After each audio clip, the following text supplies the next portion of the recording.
So let's begin with this week's Parsha podcast. And I hope this one will live up to the hype. I hope it will be as meaningful and exciting and life-changing. Let me know what you think. RabbiWolbe@gmail.com. Now, whether or not this is a life-changing podcast, I don't know. We'll have to let history and the audience decide. But this is definitely a life-changing Parsha. It's neatly divided into 3 storylines. We have Act 1, and that is Joseph and his brothers and their tenuous relationship. Joseph is, of course, daddy's favorite. Jacob makes him a special tunic. He snitches on his brothers to Jacob. He has megalomaniacal dreams. He amplifies the enmity of his brothers, and they scheme to kill him, and they settle with selling him as a slave. And then the brothers stage Joseph's death. They dunk his precious tunic in blood and present it to Jacob. That's the first part of the Parsha. And then the storyline transitions to Judah and Tamar. Judah is demoted. He gets married. He has 3 sons. The first son marries a woman named Tamar. But the first son, dies because he erred with the sin of spilling seed, Rashi tells us. He refused to attempt to impregnate his wife Tamar out of fear that it would tarnish her beauty. And then after he dies, after dies, Onan marries Tamar in Yibum. This is the concept when there are 2 brothers and one of them dies childless, and the second brother will marry the widow of the first brother, his sister-in-law in effect, in order to fulfill a legacy for the deceased brother. But Onan, he also spills a seed. He also refuses to try to impregnate his wife Tamar. He's worried that the kids will be associated with his older brother. So he dies too of this sin. Now Judah has a 3rd son, Shelah, and he thinks that this woman is problematic. He sends her away. I'll let you know. I'll send you a postcard when Shelah is ready. Now she, of course, realizes that she ain't being invited back. So she hatches a bold plan. She dresses up as a prostitute and seduces Judah. And they spend the night together. And as collateral for payment, he gives her identifying marks like a staff and a signet ring, and then she disappears. And 3 months later, it's found out that Tamar is pregnant out of wedlock. Her first 2 husbands are both dead. And at the time, that was an executable offense. And she's brought before the court. And of all people, Judah is the judge in her case. And the Midrash tells us that present at this court case are none other than Isaac and Jacob. Isaac, of course, is still alive, like we mentioned last week. Now, she doesn't spill the beans and give him out. She tells Judah, well, the owner of these things is the father. He fesses up. And in the end, it actually turns out that it was a legal union because Yibum, that kind of what's called levirate marriage, where the brother marries his sister-in-law, the widow, before Sinai, that was any relative. So therefore, Judah was within his right to be with Tamar. Regardless, she bears twins, including the forebear of Messiah, Peretz. That is the second act of our Parsha. And the third part of the Parsha picks up where left off, the storyline of Joseph. Now Joseph is enslaved in Egypt, and he's flourishing as a slave, and then he's propositioned by his master's wife. He refuses to capitulate, he refuses to sin, and he is framed, ends up in jail.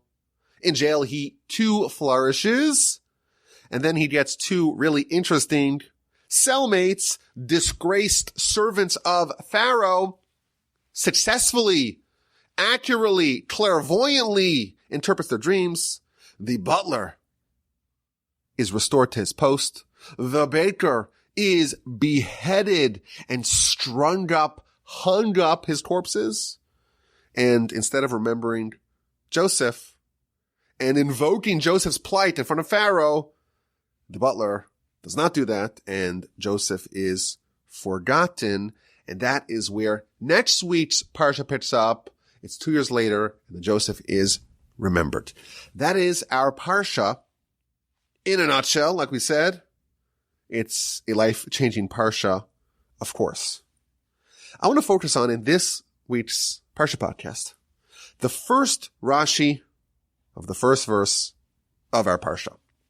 Parsha's Vayeishev starts, Vayeishev Yaakov be'eretz meguri aviv.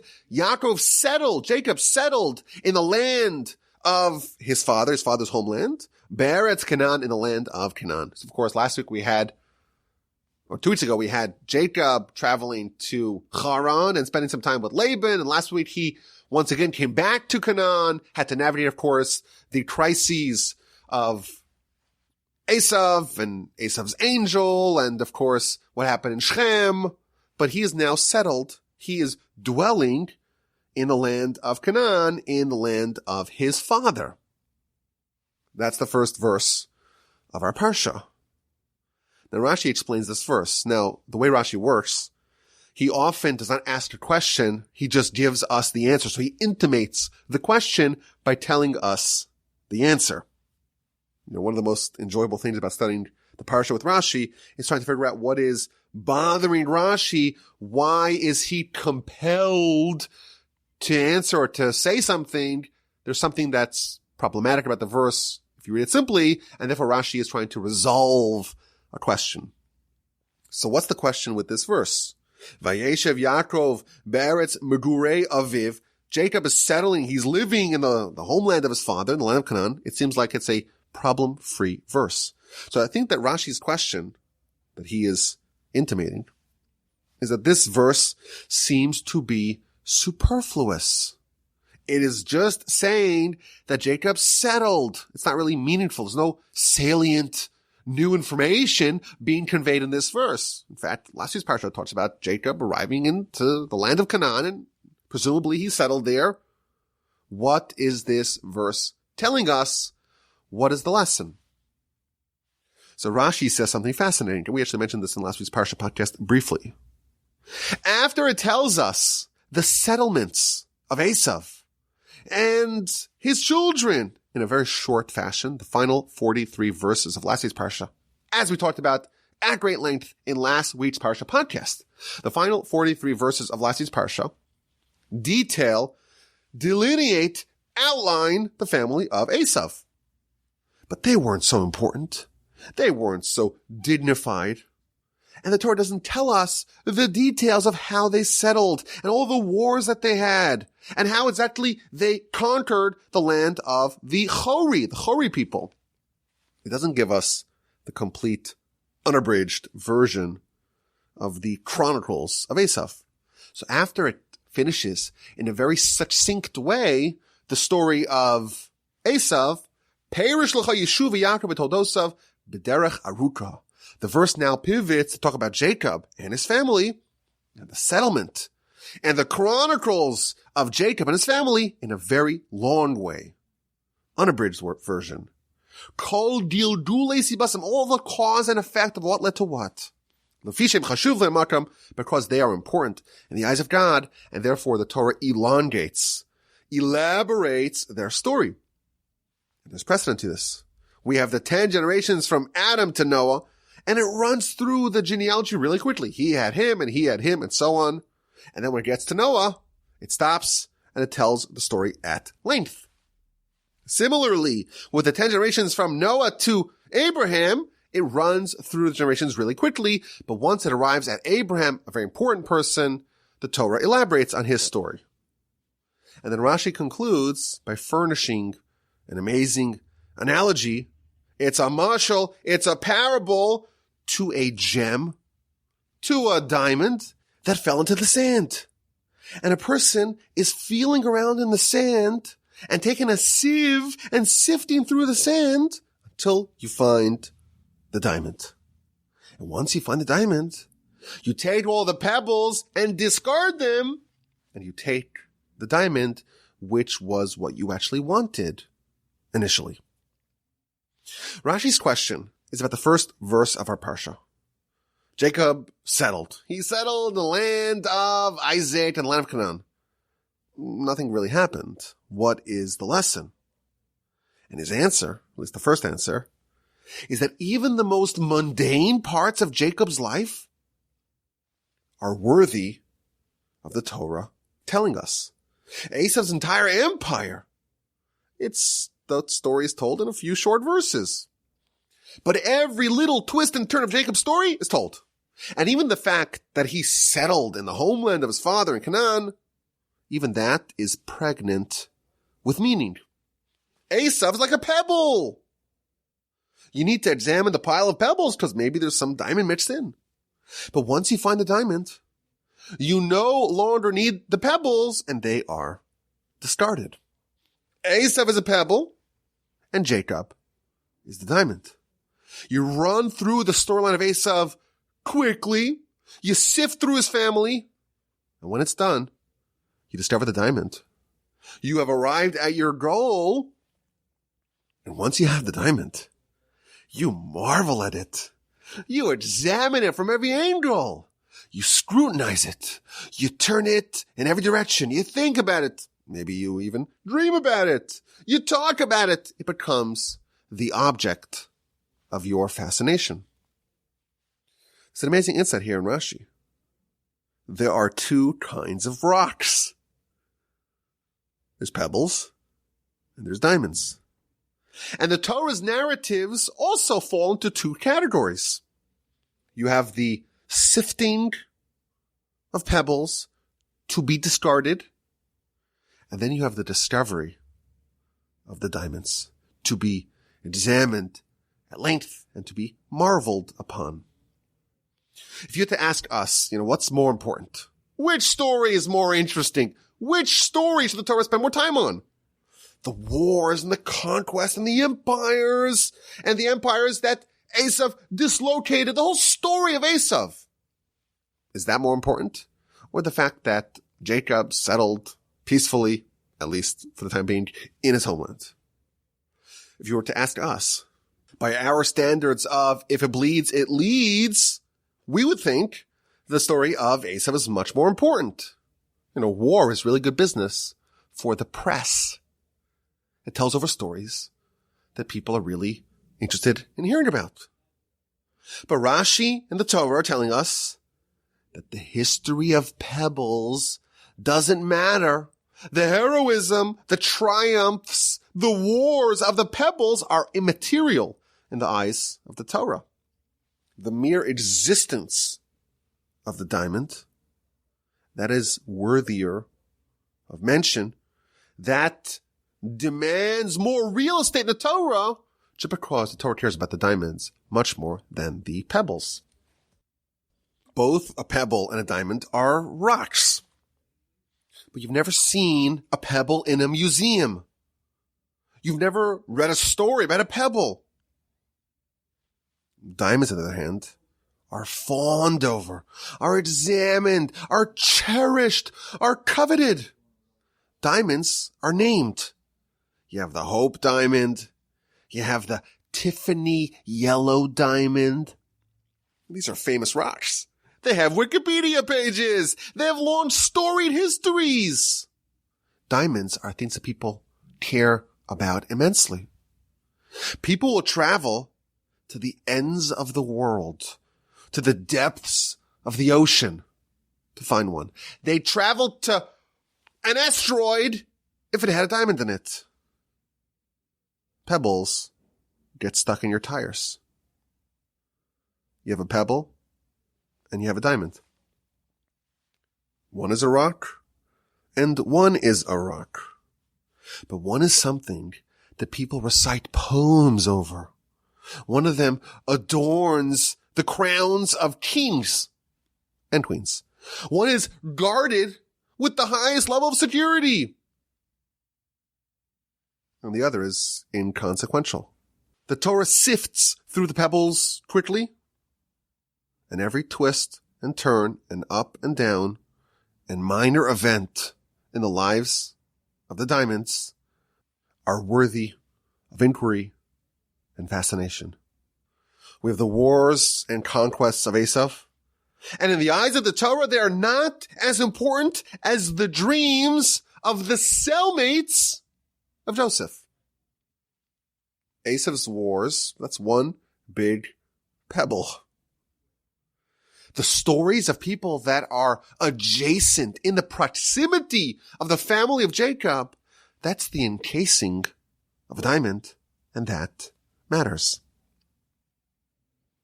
This is the first Rashi of our Parsha, and I think it's actually a theme that repeats itself throughout the whole Parsha. Jacob is a diamond. What does it mean to be a diamond? Well, for one, it means extra scrutiny. If you ever see a jeweler, a gemologist, handling a diamond, they put it on their fingers, and they have a special light that doesn't distort the color. And they look at the color and the clarity and the carats and the cut. All kinds of different ways you cut these special rocks. And they have these special loupes, like magnifying glasses, to examine every angle. And they examine it from every direction. And there's very little tolerance for imperfection.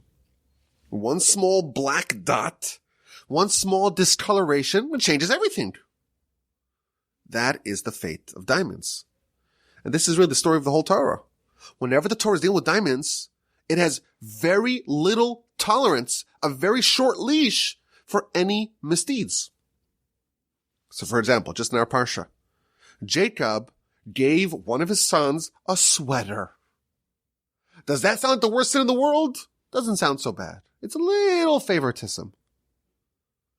But Jacob is heavily criticized for showing favoritism to one son over the others. For a diamond, any flaw is unacceptable. You're a diamond after all. At the end of our Parsha, Joseph is languishing in prison, and our sages tell us the reason why he had to spend 2 more years in prison is because he relied too heavily on the butler. He shouldn't have relied on the butler. He should have maybe said, hey, remember me before Pharaoh, but not actually rely on it. He relied too much on a human. And therefore, God says, okay, 2 more years in the slammer for you. His incarceration is extended for 2 years. There is very little flexibility for blunders when it comes to diamonds. When you're a diamond, there's a very low tolerance for imperfections. And there's many examples of this in the Torah. So just last week we had Reuben rearranging Jacob's bed, and this flaw with the Torah's loop on the diamond that is the family of Jacob, everything's amplified. That small little spot in that diamond, you intervened in Jacob's conjugal life. You involve yourself in things that are not your concern. You dragged his bed out of one tent into another tent. Doesn't sound like it's the worst sin in the world in the loop of the Torah.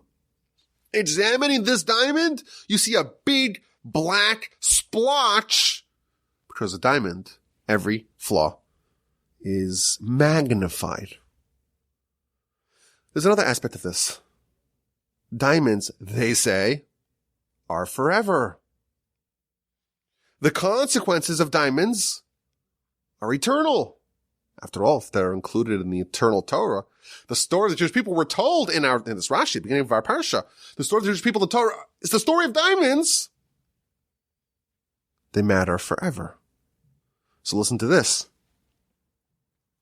Joseph is coming to check up on his brothers, and they see him from a distance, chapter 37, verse 19, and they start discussing and plotting and scheming what to do with him. Look, here is the dreamer coming. Let us kill him and throw him into one of the pits. That was the suggestion of 2 of the brothers. We'll say a wild beast came and ate him, and let's see what happens with those dreams. So verse 21, Vayishma Reuven, and Reuven heard what his brothers were plotting, Vayatzileu mi'adam, and he saved Joseph from them. Vayomer, and he said, Lo nakenu nefesh, we will not strike him with a mortal blow. Instead, says Reuven, don't spill blood, throw him into the pit alive, but don't extend your hand to touch him. And the verse attests that Reuben's intention was to save Joseph in order to return him to his father. So Reuben says, you know what? Don't do anything. Don't kill him. Throw him into the pit. His plan was not just to leave him there languishing in the pit, to extract him from the pit and to return him to Jacob. That's the plan that Reuben had. Ultimately, Reuben, we're told in Rashi, leaves the scene and they see a bunch of traveling Ishmaelites and they sell him to the Ishmaelites and the Midianites, and he's sold many times. Eventually he's sold to Egypt. Reuben comes back and he examines the pit. The pit's empty and he is beside himself. He tears, he rends his garments, and he is very disappointed that he failed at his mission. The Midrash says something incredible. This Midrash is found in Midrash Rabbah, on the book of Ruth, chapter 5, Midrash teaching number 6. It says that had Reuben known at the time that this story, that this episode would be chronicled for all eternity in the Torah, had he known that God would write in the Torah and it would say, chapter 37, verse 21, Vayishma Reuven heard and he saved them, what would he have done? If he knew that this would be etched for all eternity, he would have taken Joseph, put him on his shoulders, and bring him back to Jacob. He would have said, if you want to touch him, you have to kill me. This Midrash is saying something fascinating. Reuben was a diamond, but he momentarily forgot that he was a diamond and that everything he does reverberates for all eternity. Maybe he thought, well, this is like the story of Vayeishev. Things happen. For a second, he operated like a pebble. And he forgot that he was a diamond. And had he known that this would be in the Torah, the story of this diamond will be in the Torah, he would have put him on his shoulder and said, I'm not going to allow this, not on my watch. You know what? If you want to touch Joseph, you have to shoot me. That's what he would have done had he realized that he was a diamond. Had he known at the time, he would have done everything, pulled all the stops to save Joseph. Because Reuben forgot that he was a diamond, that's why he made this mistake. Now you contrast this episode with the story later on in the Parsha. Joseph is being prepositioned by his master's wife, and he is continually resisting her seductions until one day it seems like he is going to give in. He comes home one day to do his work, two opinions of the Talmud. According to one opinion, to do his actual work. According to a second opinion, it's to give in. It's to finally yield to the temptation, to the seductions of Mrs. Potiphar. And then Rashi tells us something fascinating. And we talked about this, I think, in last year's Parsha podcast. At that time, says Rashi, the visage of his father Jacob appeared to him in the window and told him the following. Joseph was on the verge of sinning. And a hologram, a visage, a countenance of the face of Jacob appeared in the window and said to Joseph, Joseph, in the future, you and your brothers are destined to be etched on the stones of the ephod, which is the apron-like garment that the high priest wore in the temple. And it's going to say 12 names, the names of my 12 sons. And right now, your name is still included. If you go ahead with this, your name will be permanently removed from amongst them, and instead, you will be called the patron of harlots. When Joseph heard that, he was able to muster up the courage and the fortitude to resist the temptation, to resist the sin, to run away, to leave his clothing behind, and to risk it all, to not give in because of the eternal consequences inherent in capitulation. Joseph was saved. Joseph is a hero for all eternity. Why? What saved Joseph? What saved Joseph is that he remembered that he was a diamond. The diamond is indeed permanently etched upon the shoulders of the Kohen Gadol on the ephod. And he realized the deeds of the diamonds matter forever. I don't want to make the big mistake of trading a few minutes of short-term pleasure for my eternal place, together with my brothers on the shoulder blades of the Kohen Gadol, the high priest in the temple for hundreds of years. The way Joseph overcame his challenge was by remembering that he's a diamond and diamonds are forever. And the deeds of diamonds reverberate for all eternity. The Talmud tells us in the book of Gittin on page 58a, it's talking about the family of Rabbi Yishmael ben Elisha, the last high priest of the Jewish nation. Rabbi Yishmael was the final high priest at the end of the Second Temple. And in the aftermath of the destruction of the Second Temple, many thousands of Jews were taken as slaves to Rome. And amongst the slaves were the children, the son and daughter of the high priest of Rabbi Yishmael ben Elisha. Now, because this high priest walked into the Holy of Holies, he was able to draw out such holiness that he himself was so beautiful. He was the most beautiful man in the world. And his children were absolutely stunning. So two Romans each bought a slave. One was a male. We know that person was the son of Rabbi Yishmael ben Elisha, high priest. And one of them bought the daughter. And they were chatting, tells us the Talmud. They were chatting, these two Romans, and said, I bought the most gorgeous, beautiful, stunning, handsome male slave. And the other Roman says, well, I bought the most stunning, gorgeous, pretty, incredible female slave. So they said, you know what? Let's make a deal. What we'll do is, let's put these two slaves together. Let them marry each other. And could you imagine how gorgeous those kids would be? Let's put them together and we'll split the babies. Not the one baby, but we'll split the babies that will ensue from this amazing coupling of the most gorgeous male servant, slave, and the most gorgeous female slave. What an idea. So they decide indeed to do that. They secluded these two slaves, who, unbeknownst to them, are siblings, in a room. And they say, you know what? Let nature, let biology take its course.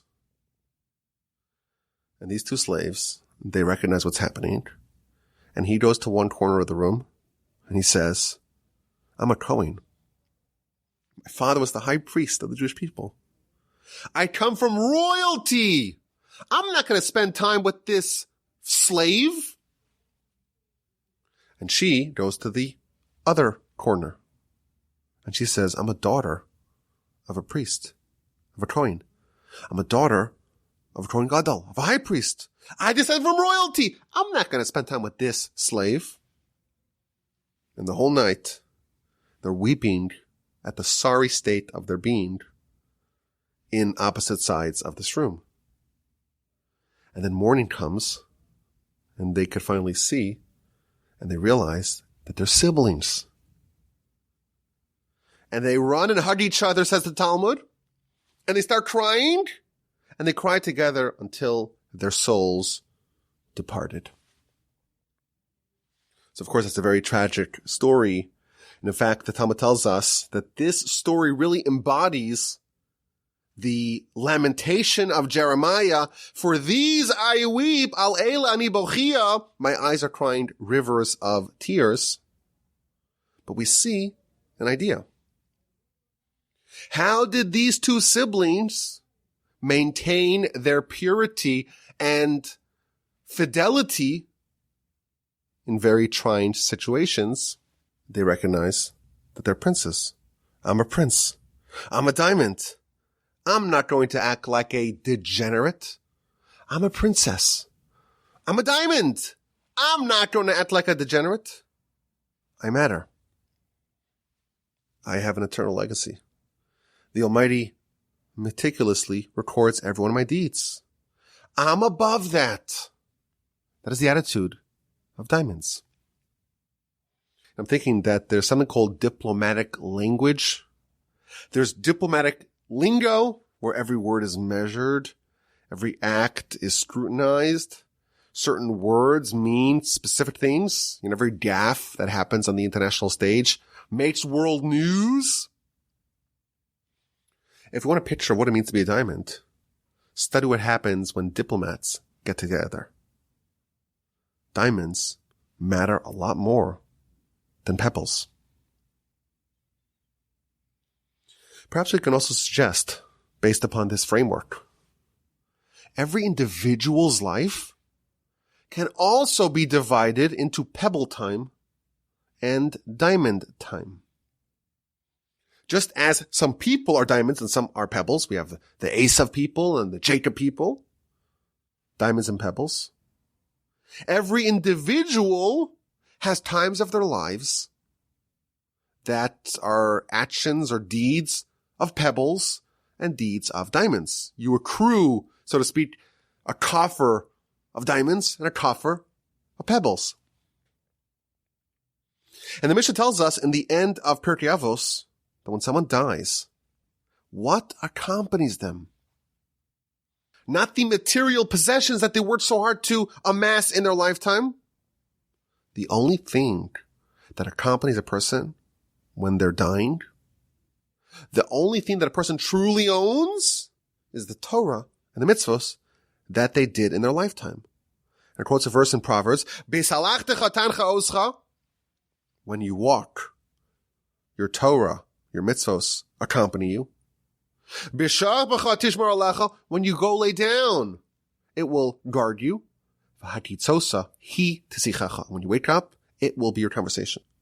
When you walk in this world, your Torah is with you. When you lay down in the grave, what guards you from all the terrible things that are trying to attack you? The Torah and the mitzvos that you did. When you wake up, for all eternity, in Olam Haba, that will be with you even then. The funeral is like, perhaps we could say, a sifter, a sieve. It's going to select from a person's life the things that are eternal, the actual diamonds, and it will discard the things that no longer matter. Just like the Almighty, in the analogy of Rashi, you have a diamond and it's stuck amongst all the dust and all the pebbles and all the dirt. You have to sift and find the diamond. Really, death, and certainly the way it's actually perceived by our soul, it's the same kind of thing. A person has, in their lifetime, all kinds of things that they did, all kinds of accomplishments that they made. But many of them are pebbles. They're useless. And death is like this sifter. And the only thing that actually accompanies them forever, the only thing that's walking them, so to speak, to their funeral, with them in their grave, in heaven, after they're resurrected, in Olam Haba, the only diamonds that matter are the mitzvos and the Torah. There's an amazing analogy that I've heard many times. I actually found it courtesy of some of my friends here in Houston. I found it in the book called Torah's Habayis, which means the Torah of the house, written by the Chavetz Chaim, chapter 1. He says something fascinating. he's talking about Torah study and the imperative of Torah study. And you have to study Torah even when you're traveling. Why is that so? So he explains with an analogy the reason why our soul came to this world. And the soul has to be clothed in coarse physicality. How is it possible? We have a holy soul and it's put in this very ephemeral, sinful body. It's thrown into this world for a very specific reason. Because in this world, there are diamonds that are freely available. There's no world like our world where spiritual diamonds are this large and plentiful.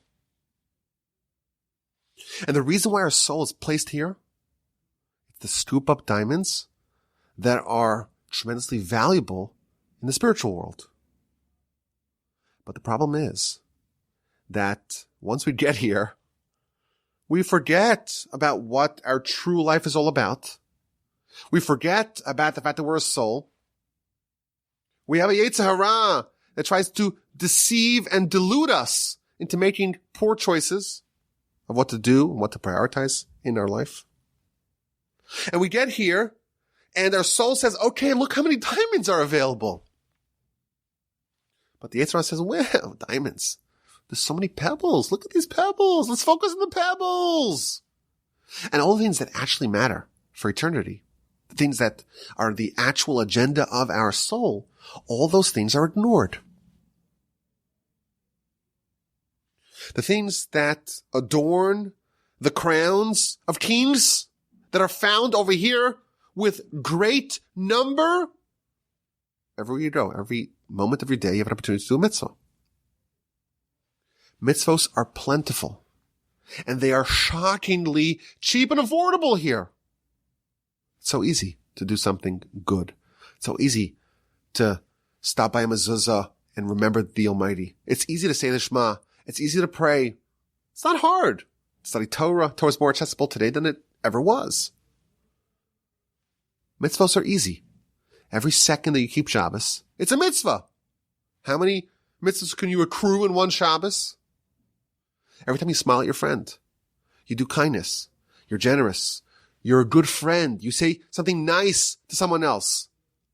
Mitzvahs are plentiful. Wherever you go, wherever you turn, there are mountains of mitzvahs there for the taking. Each one of them is a hope diamond, a Tiffany yellow diamond in the spiritual world. Our soul is here to go scoop them up, stockpile them before we head back on the return journey back to where we came from. And the problem is we don't recognize that. We live lives, thanks to the Yetzer Hara, thanks to, that's of course the principle of free will, but we live lives that idolize pebbles. Not only do we idolize pebbles, we disdain diamonds. I was thinking if you look at the news, everyone could do this as a study. Let's try this. And of course, in the spirit of bipartisanship, let's try looking at both CNN and Fox News and look at all the headlines and think about how many headlines are about things that matter, things that will accompany us as we go to our funeral, be with us in our grave, be with us for all eternity, things that the soul was here to try to amass, and how many are things that are nonsense, that are just pebbles. I surmise that if we look at the home pages of the aforementioned websites, it is very unlikely that they will be talking about anything but pebbles. You'll see a lot of news about celebrities, all pebbles. You'll go to the sports section. You'll see news about grown men and women playing a child's game. Today, actually right now, they are starting the World Championship of Chess in Dubai. It was supposed to be last year, but because of the pandemic, it's delayed to this year, 2021. Now, if you happen to be listening to this sometime in the future, today is still 2021, November 24th, Wednesday, Parshas Vayeishev, and they're about to have a World Series of chess. And they're having interviews and press conferences, and people can study every move. It's all pebbles. It's pebbles. People playing a children's game. This is not what your soul is here for. Your soul is here to earn spiritual accomplishments that will benefit it for all eternity. And I have to say, I don't want to judge anyone because I kind of have a weakness for the chess. And, it's hard for me to say, but it's true. I am kind of interested in watching the games. But our world, so again, I'm not trying to point fingers at anyone. But if we're thinking about this logically, these things don't actually matter. Our world is obsessed with pebbles. In that aforementioned sports section, if you look at the news about golf, you may even see a story about a place called Pebble Beach. It's the Almighty winking at you. This is all pebbles. What makes the news wire here? All stories about pebbles. You know that in heaven there's also news. But the heavenly bulletin doesn't care at all about the pebbles. It's all about the diamonds. It doesn't talk about the wars and the conquest and the triumphs of Vayeishev. It doesn't talk about celebrities or sports, politics. It wastes no time talking about pebbles. It's all diamond news. What would be in the headlines? What would make the heavenly gazette? Well, in our Parsha, the big story splashed on the first page above the fold would talk about how Tamar risked her life to not embarrass Judah. It's better to jump into a fiery furnace than not to whiten someone's face publicly. Headline, breaking news. Maybe the next story would be about Judah admitted his wrongdoing. He fessed up even though it was a national embarrassment. He is presiding over this court that's judging this woman, and it turns out he's the one who did the crime. And he says she's right, and I'm wrong. That fortitude, that ability to admit someone's own shortcomings, what does that take? That is the deed of a diamond. That is front page news in the Heavenly Gazette. Joseph overcame his temptation. That is a huge story in heaven. Even today, not outside of the Parsha, what would make heavenly news? Someone studied Torah, and it was hard for them, and they wanted to stop after 5 minutes, but they pushed on for another 10 minutes. Wow, all the angels are gathering around and they're all looking, what an amazing story, and they're talking about it, and they're analyzing it. Someone kept their first Shabbos. They didn't smoke a cigarette or turn on their phones the whole Shabbos. Wow, what an amazing story. Could you believe it? Someone overcame temptation. Someone did a great mitzvah. Someone didn't embarrass someone publicly. They bit their tongue. Diamonds, diamonds, diamonds. No stories about Pebble Beach. Only about diamonds. My dear brother-in-law, who we talk about a lot of here, of course, Shmuley Botnick, he sent me a story this week, which is not really relevant, but it reminded me of the story. There was a gentleman by the name of Rabbi Avram Yeshaya German. I don't know how to pronounce that. I guess it's spelled German. He taught in a yeshiva for students with, shall we say, a less robust background in Jewish observance and Torah observance. And there was a new boy came to the yeshiva, and he was a smoker. And he says, I want to keep my first Shabbos. I want to do a whole Shabbos completely as per the rules of the Almighty. And Shabbos afternoon, he's already pacing. You know, it's like you're pacing. I really need that cigarette because your body is demanding the nicotine fix. I need it. And he's pacing. Finally, Shabbos ends. He runs outside and starts smoking a cigarette, inhaling all those carcinogens. He needs to get back to his equilibrium. So the rabbi tells him, no, you have to smoke this inside. Smoke inside? Who smokes inside? I want you in the house, in the living room, you smoke the cigarette. Why? He says, you kept the whole Shabbos without smoking at all, even though it was very difficult for you. This cigarette, this smoke, has the same holiness of the burning of the ketores, of burning of the incense in the temple. I want it in my house. I want this blessing in my house. That story is front page news for a month in the Heavenly Gazette. There are pebbles and there are diamonds. At Sinai, our nation became a nation of diamonds. You will be for me a kingdom of priests and a holy nation. Esav is known as an NPC. His stories are the tales of Pebbles. We are the real players. We are the diamonds. The Mishnah says, a person is obligated to say, Bishvili nivra ha'olam, the world created for me. I'm a diamond. I matter.